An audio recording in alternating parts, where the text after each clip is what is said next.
Hello everyone, welcome to another episode of Ace Attorney Investigations.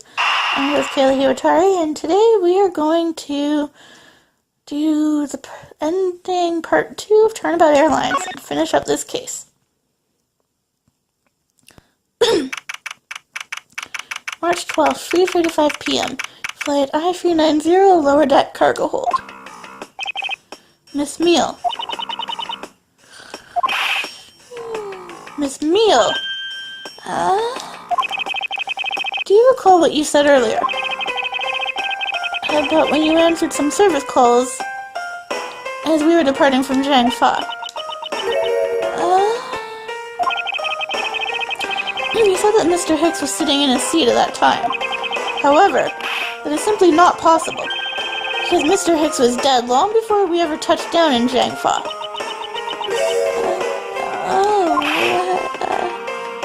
Miss Cammy Meal. Oh, baby, I didn't see what I thought I did. No one can make a mistake so large, Miss Meal. But I made that kind of boo-boo all the time. This is going nowhere. There must be a better way of resolving this contradiction. Well, Miss Meal, if you please tell me about your alibi during the time span. From just before we were to land at 3 a.m. and 6 a.m. when the body was found. Are you telling me I'm a suspect, Mr. Edgeworth? Miss Meal's alibi.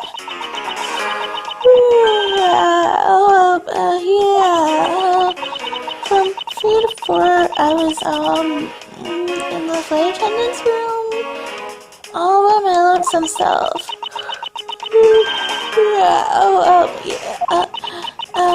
From 5 to 6, I was, in the flight attendant's room, all by my lonesome self. How is a man supposed to react to a testimony like that? Miss Meal, wake up!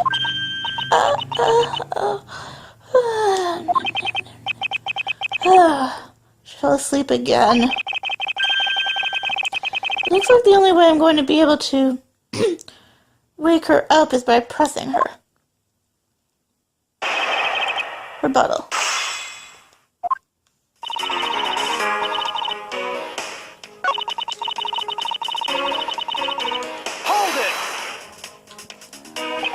If I remember correctly, food was being served in first class in the lounge between the hours of 3 and 6 and 4 a.m.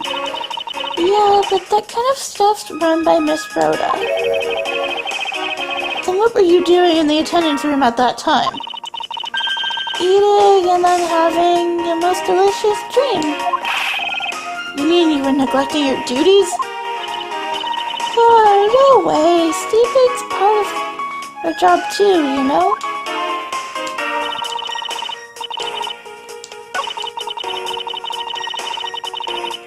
Hold it! So you were alone the entire time, were you? Yeah, no one else even popped their head in to say hi. Well, I think a contradiction just popped up to say hi. What should I do? Should I raise an objection? Of course, raise an objection, Edgeworth. Miss Meal, there's a clear contradiction embedded in your testimony. What are you talking about? It's not possible that you were alone in the attendance room the whole time from 5 to 6 a.m. Because I have a receipt that proves it. Bought at the in-flight shop and left in attendance room. The timestamp says 5:40 a.m. Take that! I wonder if you would be so kind as to take a look at this receipt, Miss Meal. Oh, a receipt for what? It's for the suitcase Miss Tenero bought. Now if I may direct your attention to the timestamp. As you can see, it clearly says 5:40 a.m. Miss Tenero. Yes, it does. Why is the killer here? But you'd have her locked up by now. I requested that she be present as a witness, so that we may straighten out your complex lie. Now then, Miss Tenero, between the hours of 5 and 6 a.m., you took a trip from first class down to the first floor in-flight shop, correct? Yes, I went to the shop to buy a suitcase. After which I went straight to the attendance room to drop it off. And did you see Miss Meal there at the time? No. So, Miss Meal, where were you really between the hours of 5 and 6 a.m.?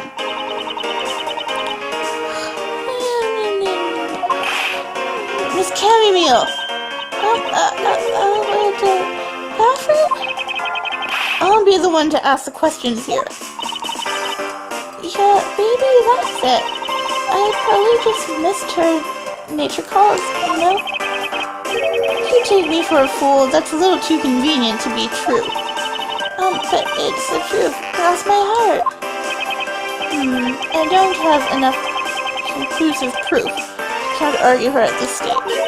You don't believe me, do you? But please, won't you give me a chance and hear me out? Round 2.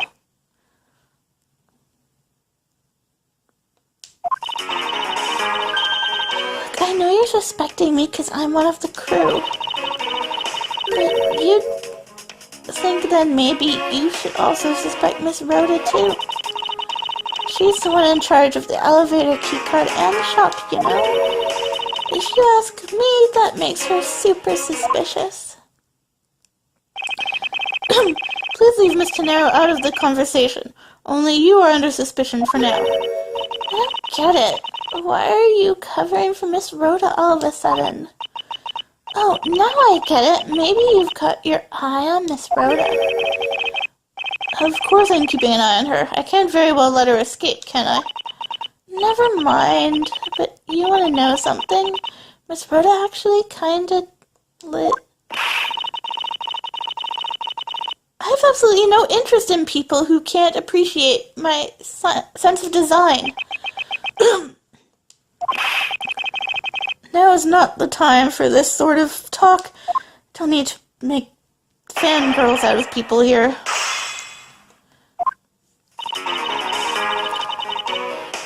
Don't need fan pairings of Miles and Rhoda. Well, I'm sure people do it.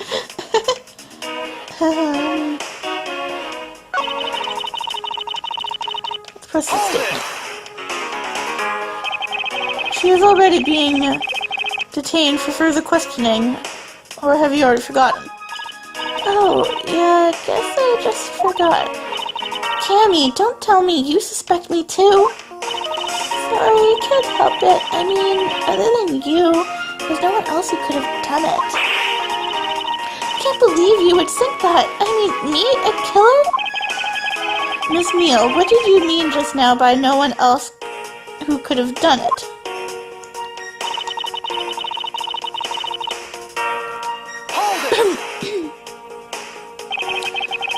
And what are you in charge of, Miss Meal? I take care of the attendance room. That doesn't count. Oh, but I spend so much time in there. It might as well be my responsibility. Mr. Edgeworth, Cammy is very talented in languages. So she assists passengers who may not speak English. Especially those who speak Burgundian. She is the only one on the flight who is fluent. Oh, you mean that kind of what am I in charge of? Why didn't you say so in the first place?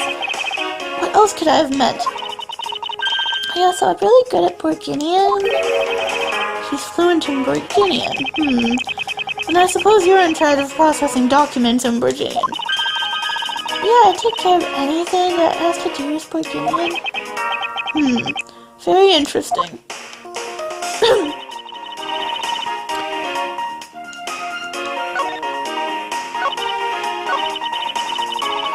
All I'm in charge of are the attendance room and some Burgundian stuff. Well, then you made this document. Objection!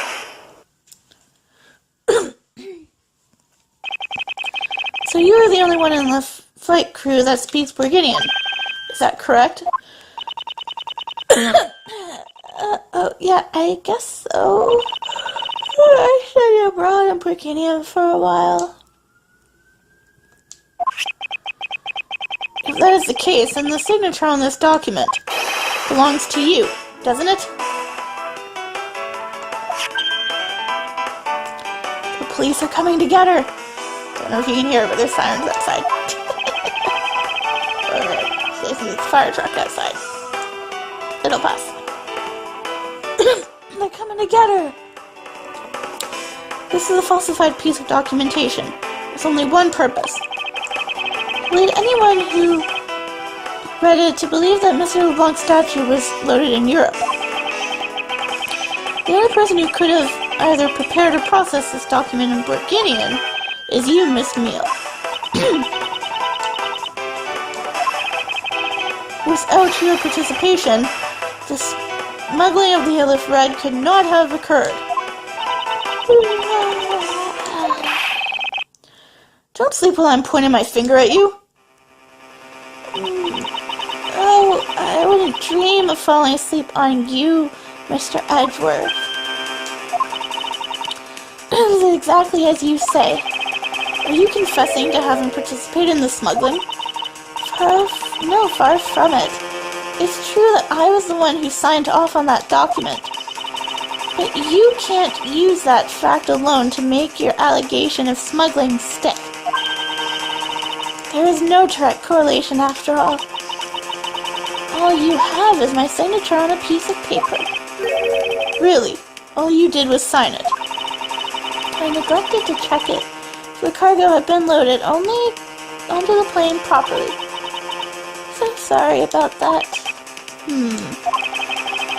It seems that she's definitely woken up. This is going to be one tough fight. Suppose, and this is just a supposition, even if I was involved in the smuggling, you can't throw the charge of murder on me just like that. Objection! If you were involved in the smuggling, you could have a strong motive to kill.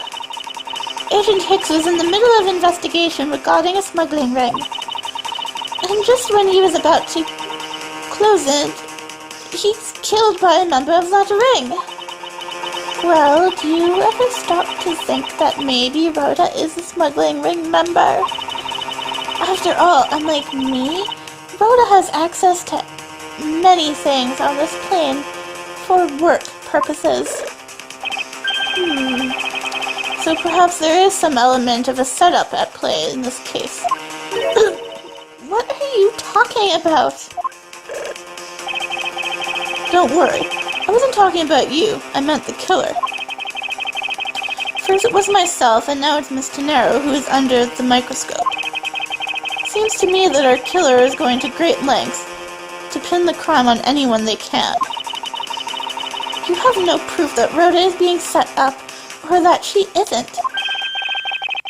Actually, I believe that she was indeed the intended target from the very beginning. I believe that the plan was to push all of the blame for the crime onto her. And this evidence will prove my suspicions. This proves that the killer was out to frame Miss Tenero from the very beginning. Why, it's this godly awful suitcase. The killer could have been in the body anywhere, and yet they chose this suitcase. Why is that? Perhaps it was to move the body up from the lower deck to the first floor. However, why go through the trouble to do so? The only way all of these actions make sense is if the killer had wanted to frame Miss Tenero for the murder. Miss Tenero buys a suitcase on every flight she works without fail. But should her suitcase be switched with the one containing the victim's body, that would put her in a very tight spot. Unfortunately for the killer, the turbulence put an end to that plan. There wasn't enough time to put the body back into the suitcase. Ergo, they made do with whoever was in hand at hand and adapted their plan. And tried to frame me as I lay unconscious on the floor from the turbulence. The killer then went to hide the suitcase in the in-flight shop and brought the piggy bank back to the elevator in order to fabricate a false weapon. A lot of work for a fruitless endeavor, wouldn't you agree? Sounds like the killer had a tough time too, huh? I mean, why did the killer need to frame someone that badly anyway? That is because of the special circumstances surrounding this particular case. Special circumstances dictates the need for the killer to frame someone. Well, it's where the murder took place. I want where.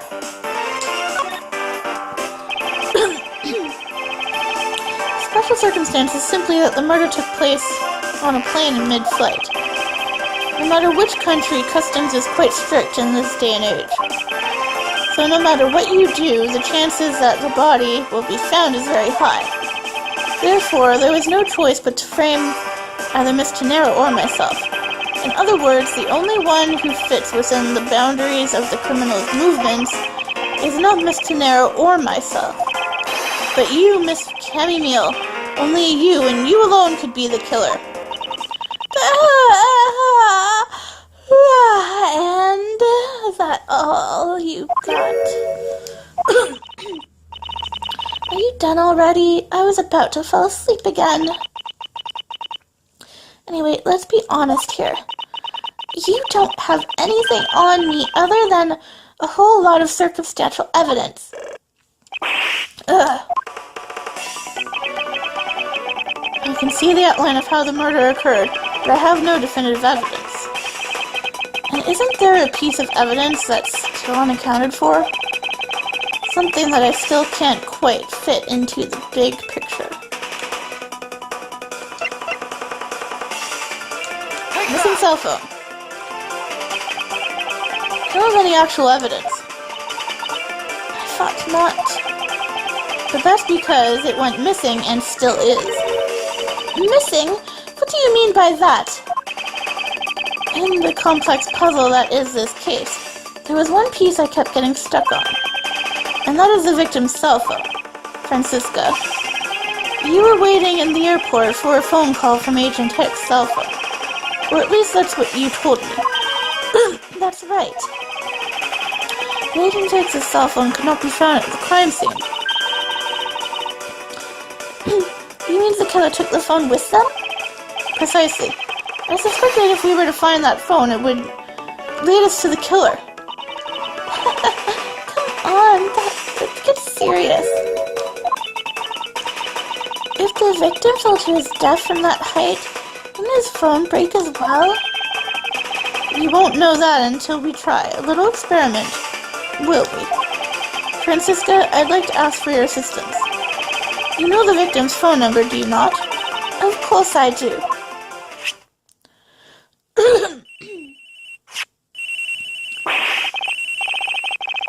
Agent Hicks's phone, it's ringing from somewhere, sir. I hear a detective. Now where is it coming from?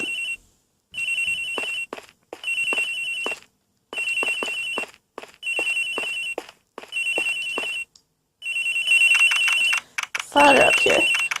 March 12th, 4:12 p.m. Flight I-390, first floor, flight attendant's room. The ringing's coming from somewhere in here, sir. Leave no stone unturned, Detective Gumshoe. We must find it.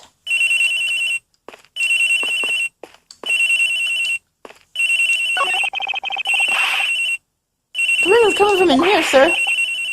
What? No, it can't be.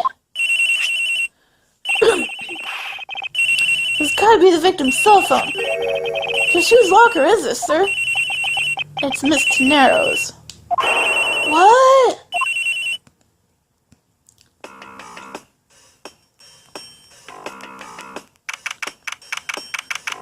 (4:28 p.m. Flight I-390, lower deck cargo hold.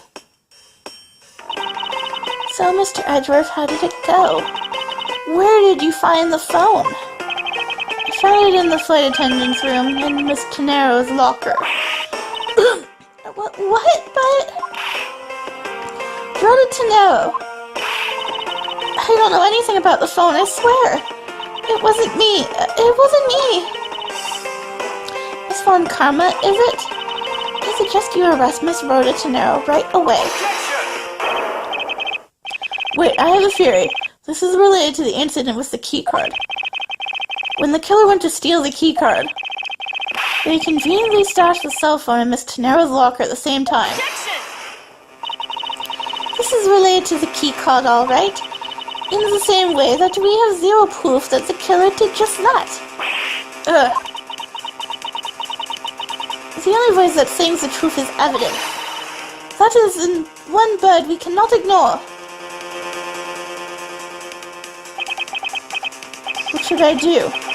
Francisca's right. I can't offer a baseless conjecture at this point. Alright then. Why did the culprit take the cell phone from Agent Hicks? Must have something very incriminating on or in it. What now, Miles Edgeworth? It's not over yet. We have yet to figure out why the killer took the phone. What? Inside this phone lies the final piece of incriminating evidence that will point us to our killer. We need to examine this phone in more detail.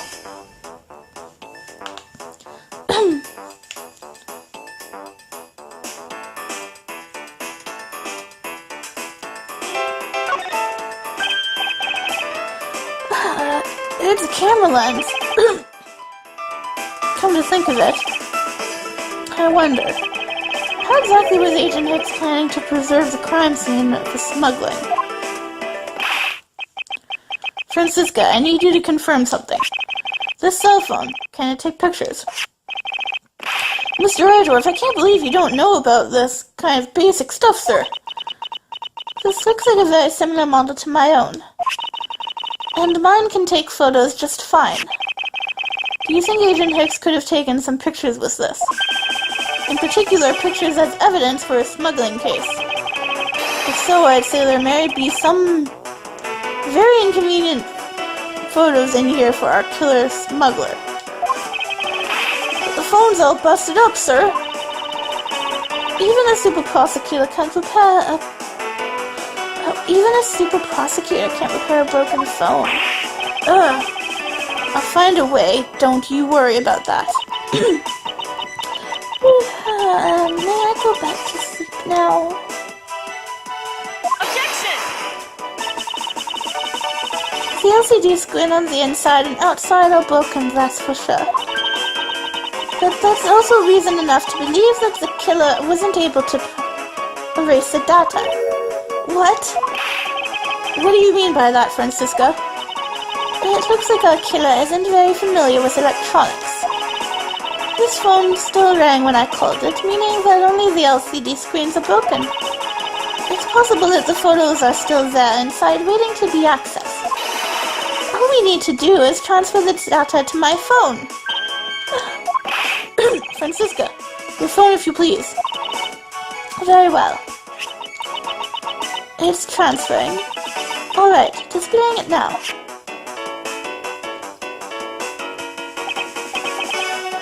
This is... Agent Hicks was most certainly trying to obtain some evidence for the smuggling case. Hey, the olive red's nowhere in the pic, sir. But this has no meaning as a piece of evidence in this murder case, right? Ouch, she's right. There's not much we can find out from this about Agent Hicks' killer, sir. Is that it? Is this the end? There's really nothing in this photo that we can use. I don't believe that. There has to be something in this photo. One last piece of evidence.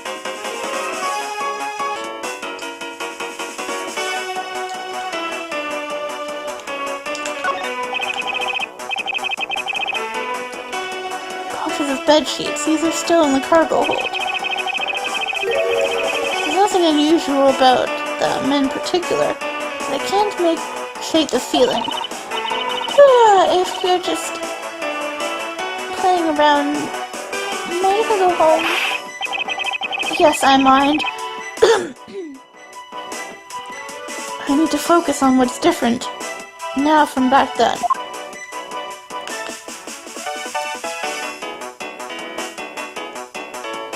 But it's supposed to be the red sheets.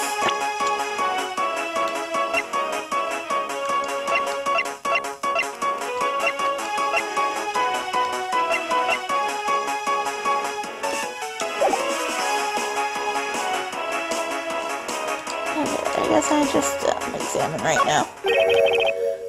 Here we go. What's all this?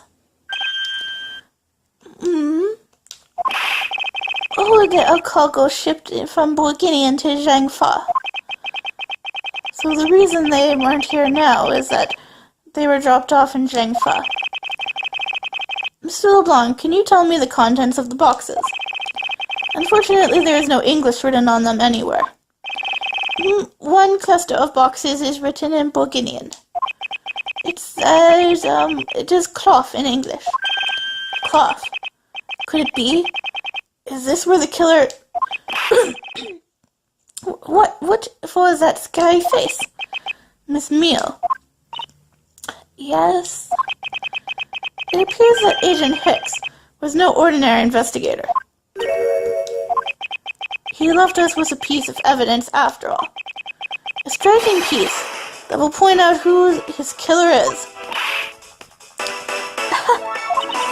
Maybe you shouldn't force your mistaken reading of a simple picture, Mr. Edgeworth.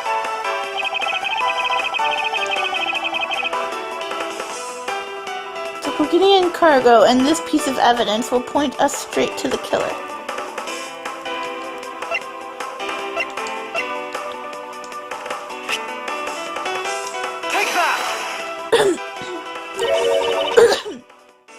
What is that supposed to prove? The killer used this piece of cloth to wipe up the blood they had spilt. But there was one thing that bothered me this whole time. Where did it come from? I know I finally found my answer in this very photo. The cargo that was unloaded in Zhangfa had cloth written on it. In Bulgarian, that is. And this is where the killer grabbed a piece from it to clean up the blood with. That's right. The killer was someone who could read and understand Bulgarian. And the only crew member that fits the description is you, Miss Camomile. Hold it! That's pretty flimsy. The killer probably searched through all the boxes looking for something to use. When you're frantic, you don't care if the box is in English or Bulgarian. Sorry, but I cannot agree with your assessment of the killer's indiscriminate nature. What? There was no need for the killer to tear through boxes at random at all. As the killer supposedly could not comprehend Bulgarian, well then. Logically, the killer would have opened this box first. Here's where the bedsheets comes into play. Take that! Hey, it says bedsheets in English right on the box, sir. Precisely. And bedsheets would be perfect for cleaning up blood, wouldn't you say? Hold it. So what are you trying to say? That if I were the criminal, this box of bedsheets would have been what I would have spotted first. However, the killer chose to use some Bulgarian cloth. Do you have an explanation for that?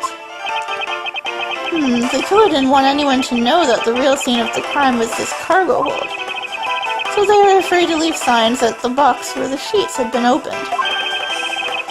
However, the Bulgarian cloth, well, that's a horse of a different color. Because the killer knew that it was going to be unloaded in the Republic of Zhangfa. That's right.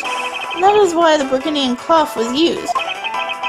And the only Borginian reader on board who could have made such a calculated decision is you, Cammy Meal, you and you alone. It would be very easy for us to confirm if any of the boxes were resealed. All we would have to do is contact the Zhangfa authorities in time. We may even find other evidence to incriminate our killer within those boxes.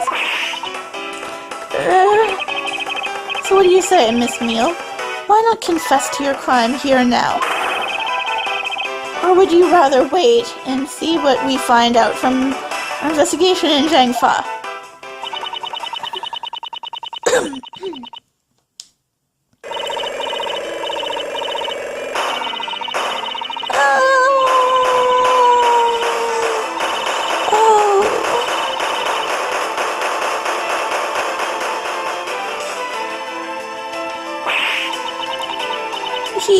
He was Interpol. I couldn't stop it. I brought him here.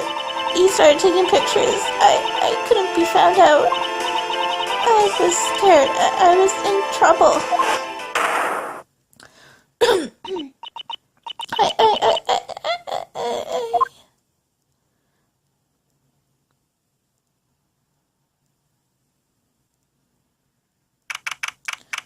March 12th, 5:26 p.m. Flight I-390, first floor lounge.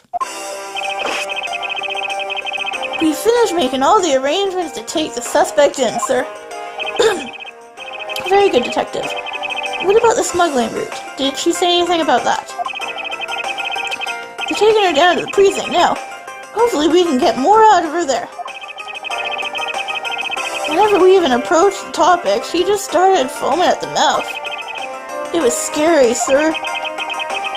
She probably wasn't prepared to commit a murder all of a sudden. One thing is for sure, the ring behind the whole mess means serious business. It looks like there's a lot more to this case than meets the eye. Mr. Edgeworth. Oh, it's you. I just wanted to say how much I appreciate everything you did. Thank you very much. It was nothing. In fact, I should be the one thanking you for your cooperation.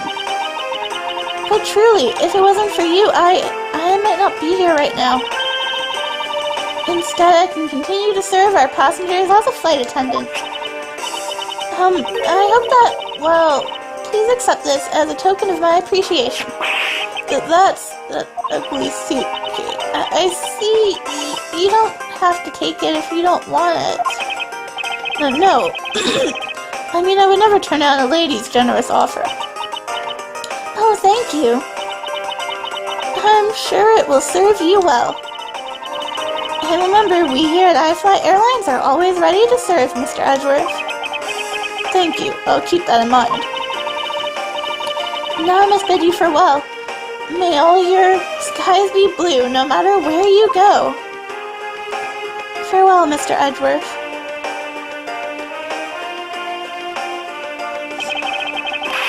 I can't believe we wound up investigating the whole day, sir, but boy was it fun.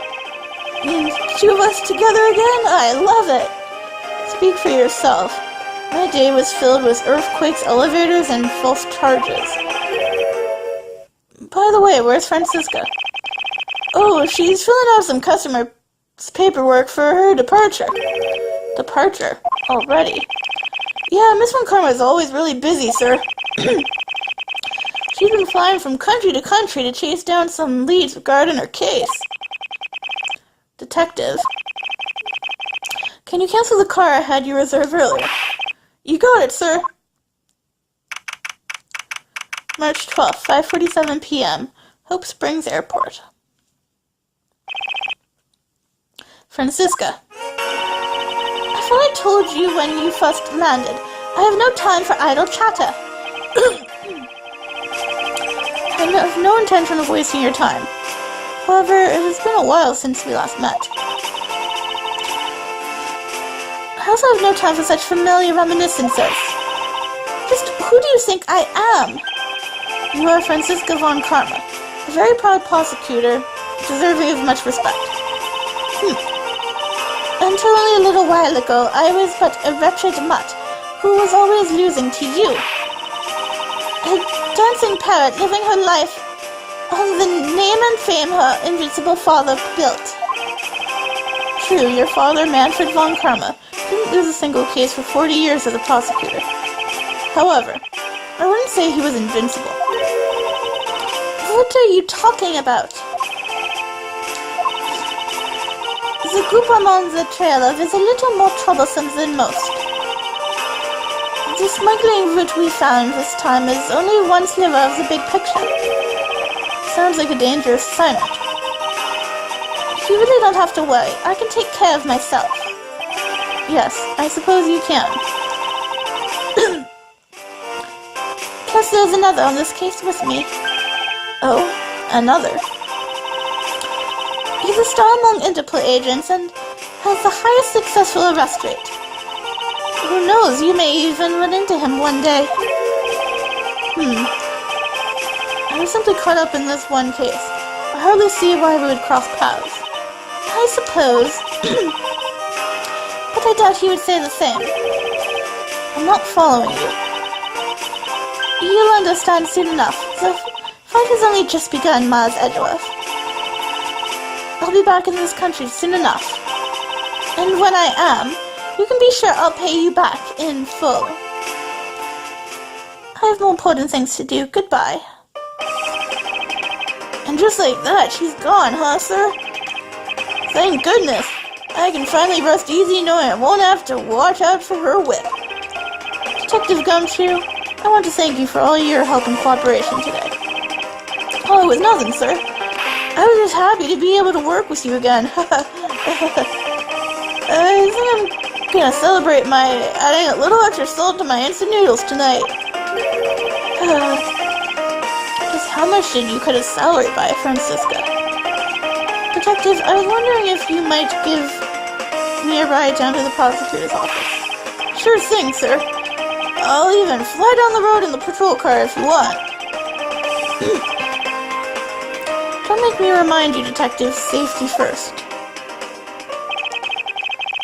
Thus I solved the first case upon my arrival home. Francisca von Karma, the smuggling route she was after. The leaders of that ring had already put their trump card into play. And the players on the other side of this war, they would begin to make themselves known through the next incident.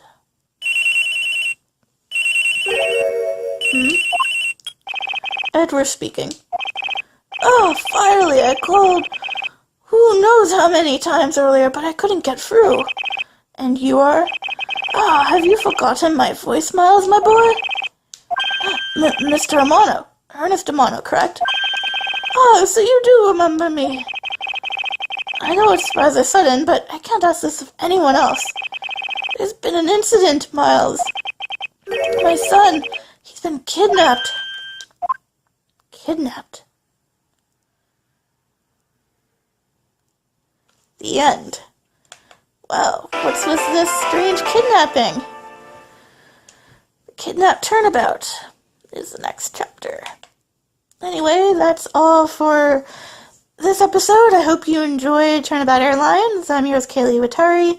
Please like, subscribe, comment. Let me know what you think. And next time we'll start case 3. And I'll see you then.